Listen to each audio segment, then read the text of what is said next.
जंगल जहां हर पेड़ हर पत्ता कुछ ना कुछ कहता है, लेकिन कभी कभी वही जंगल ऐसी खामोशी ओढ़ लेता है जिसके पीछे छुपा होता है खौफ। ऐसा खौफ जो इंसान से उसकी नींद छीन ले, उसकी हिम्मत छीन ले और कभी कभी उसकी आवाज भी। आज की कहानी सिर्फ एक मैन ईटर बाघिन की कहानी नहीं है। ये कहानी है एक बहन की जो अपनी बहन के लिए मौत के सामने खड़ी हो गई।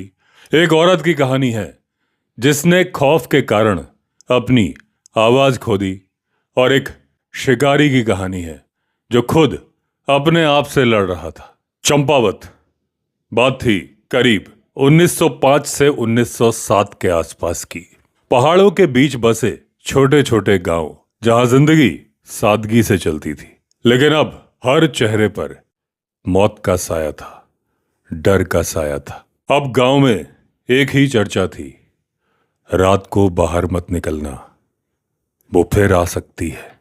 लोग खेतों में जाना छोड़ चुके थे, औरतें जंगल नहीं जाती थी, बच्चे घरों में बंद रहते थे, क्योंकि जंगल में अब सिर्फ जानवर नहीं था, जंगल में था एक इंसान का शिकारी, एक आदमखोर बाघिन। आदमखोर बाघिन इंसान पर इंसान मारती जा रही थी।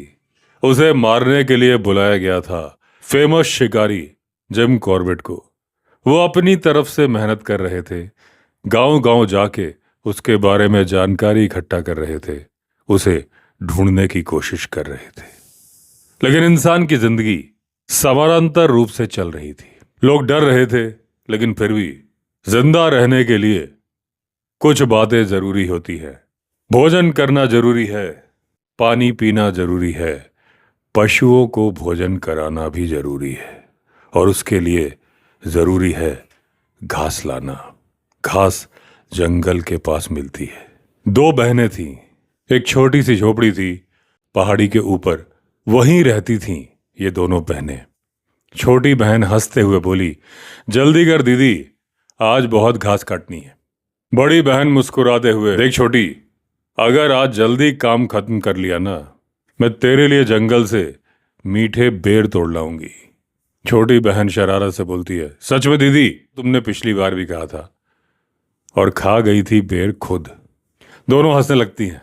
उनकी हंसी उस जंगल की खामोशी को तोड़ रही थी, जैसे जंगल भी कुछ पल के लिए इंसान बन गया हो और आनंद ले रहा हो दोनों बहनों की बातों का। छोटी बहन, दीदी तू कभी डरती नहीं है? बड़ी बहन, डर किससे? छोटी बोलती है, लोग कहते हैं बाघिन घूम रही है, आदमखोर बाघिन। बड़ी बहन थोड़ी देर के लिए रुकी, ऐसा लगा जैसे उसके मन में डर था, लेकिन फिर वो बोली, जब तक हम दोनों साथ हैं तब तक कुछ नहीं होगा, हमें किसी बात का डर नहीं। अब दोनों बहनें उस जगह पे पहुंच जाती हैं जहां उन्हें काटनी थी घास। दोनों बहनें थोड़ी थोड़ी दूर पर बैठकर घास काटने लगती हैं। दोनों बीच बीच में एक दूसरे से हंसी मजाक भी करती जा रही थी, लेकिन उनका ये हंसी मजाक किसी और के भी कान में पड़ रहा था। वो बाघिन जो पास में कहीं सो रही थी, उसके कान में पड़ चुकी थी दोनों बहनों की आवाजें। कहा जाता है इंसान की आवाज से बाघ दूर चला जाता है, लेकिन अगर वही बाघ आदमखोर हो तो और नजदीक आ जाता है। वो आदमखोर बाघिन बढ़ चली उस आवाज की दिशा में। एक झाड़ी के पीछे से उसे दोनों बहनें नजर आ गई। बड़ी बहन उसके ज्यादा नजदीक थी। उसकी आंखों ने अपना शिकार चुन लिया था। वो घास में छिपती छिपती धीरे धीरे आगे बढ़ी। अब बड़ी बहन से बाघिन की दूरी थी करीब करीब 15 फीट। बाघिन छलांग मारने की तैयारी कर रही थी। छलांग मारने के लिए जैसे ही उसने अपनी पोजीशन बदली, घास में हल्की सी सरसराहट हुई। वो सरसराहट सुनी दोनों बहनों ने। दोनों ने मुड़ के उस तरफ देखा। बाघिन दोबारा बैठ गई, लेकिन वो बाघिन नजर आ चुकी थी सारे पक्षियों को। सारे पक्षियों की आवाजें बंद हो गई। एकदम सन्नाटा छा गया। दोनों बहनें जंगल के पास में ही पैदा हुई थी, जंगल को अच्छे से पहचानती थी। अचानक बड़ी बहन के चेहरे पर चिंता की लकीरें आ गई। छोटी बहन ने मुड़ के अपनी दीदी की तरफ देखा। उसने कहा, दीदी, ये आवाज किसकी थी?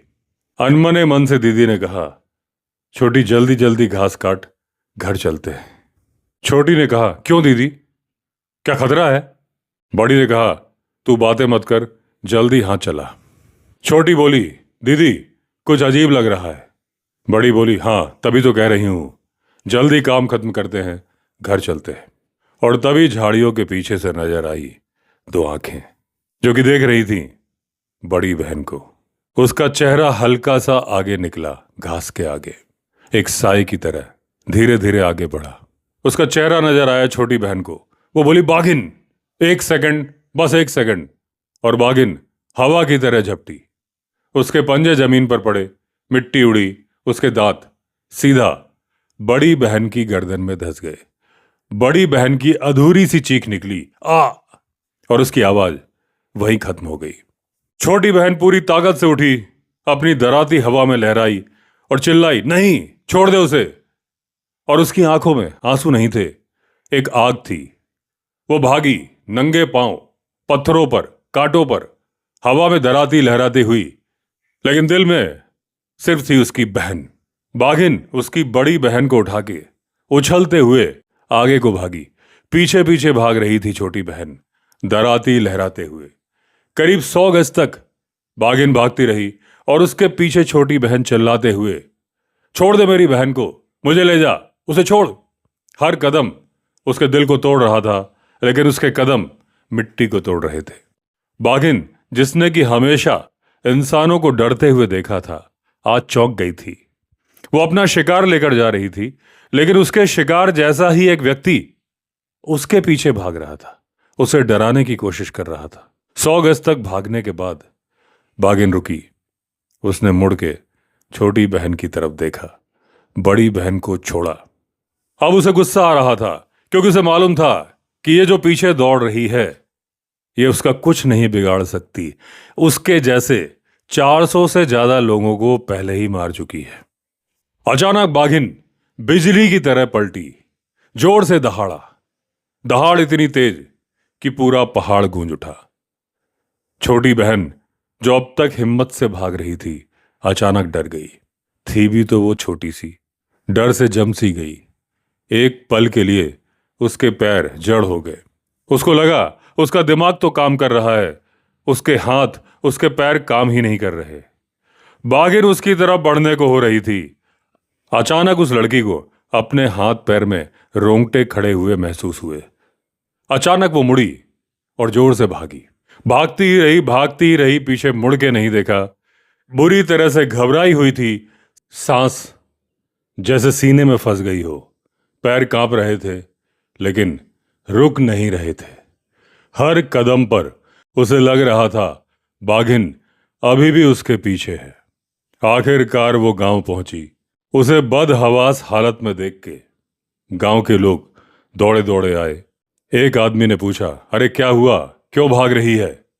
एक औरत ने पूछा, बोल बेटा, क्या हुआ, तेरी दीदी कहाँ है? वो रुक गई। उसने सबकी तरफ देखा, उसके होंठ हिले, लेकिन कोई आवाज नहीं निकली। उसका मन चीख चीख के कह रहा था, बोल दे, बोल दे, कह दे कि दीदी मर गई, कह दे। बाघिन उसे उठा के ले गई, कह दे तू कुछ नहीं कर पाई। उसका गला जैसे पत्थर बन गया था, आंखें फटी हुई थी, सांसें तेज चल रही थी, लेकिन आवाज गायब थी। वो अपने गले को पकड़ती है, बिना आवाज होठों से दी दी आवाज निकालती है, लेकिन आवाज बाहर आती नहीं है, केवल हवा बाहर आती है। अचानक वो जमीन पर गिर गई। लोग उसे पकड़ने की कोशिश करते हैं, बिठाते हैं। एक औरत बोलती है, जल्दी से पानी लाओ, जल्दी। लेकिन पानी भी उसकी आवाज वापस नहीं ला सका। उस पल उसकी आवाज बाहर नहीं आई, क्योंकि उसका दिमाग उस सच्चाई को स्वीकार ही नहीं कर पा रहा था कि जिस बहन के साथ वो अभी हंस रही थी, वो अब नहीं थी। उस रात झोपड़ी के अंदर अंधेरा था, हल्की सी हवा चल रही थी। वो लेटी थी, नींद तो आ नहीं रही थी। जैसे ही वो आंख बंद करती, वही दृश्य, बाघिन, खून, दीदी की अधूरी चीख, और फिर उसके दिलो दिमाग में आवाज गूंजती थी, दीदी की गूंजती हुई आवाज, भाग भाग छोटी भाग। और लड़की अगर नींद में होती भी थी तो तड़पते हुए बोलती थी, नहीं, मैं आ रही हूं, पीछे आ रही हूं, इस बाघ को मारूंगी, तुम्हें बचा लूंगी। और वो अचानक उठ बैठती है, पसीने में भीगी हुई। वो चिल्लाना चाहती है, लेकिन उसके गले से सिर्फ हवा ही निकलती है, आवाज नहीं। उसके बच्चे उसके पास आते हैं, माँ माँ कह के पुकारते हैं। वो प्यार से बच्चों को सहलाती है, उनसे कुछ कहना चाहती है, लेकिन उसके गले के बाहर आवाज आती ही नहीं। दिन बीतते गए, महीने गुजरते गए। गांव वाले उससे बात करते। एक गांव वाला, बेटा डर मत, अब वो बाघिन नहीं आएगी। लेकिन वो सिर्फ देखती रहती, एक टक। उसकी आंखें हमेशा किसी को ढूंढती रहती थीं, शायद अपनी दीदी को। हर रात वो वही सपना देखती, हर रात वो अपनी बहन को मरते हुए देखती, और हर सुबह वो बिना आवाज के फिर जीना शुरू करती। कभी कभी आवाज गले से नहीं, दिल से निकलती है, और जब दिल ही टूट जाए तो आवाज भी साथ छोड़ देती है। उस दिन उस लड़की ने अपनी बहन नहीं खोई थी, उसने अपनी दुनिया खो दी थी, अपना बचपन भी खो दिया था, और अपनी आवाज भी। अब इस घटना को कई महीने बीत गए। गांव वाले समझ चुके थे कि लड़की की आवाज चली गई है, अब वो बोल नहीं सकती। उसे सदमा लग गया है। जिम कॉर्बेट जब चंपावत बागिन को ढूंढ रहे थे, उन्हें उस लड़की के बारे में बताया गया। वो उससे मिलने के लिए उसके गांव पहुंचे, उसके घर पहुंचे। वहां उन्होंने उस लड़की को देखा, उस छोटी सी औरत को देखा। वो सामान्य थी, बस आंखों में एक अजीब सा सन्नाटा था। कॉर्बेट ने धीमे से बोला, मैं उस बाघिन को मारने के लिए आया हूं जिसने तुम्हारी बहन को मार दिया।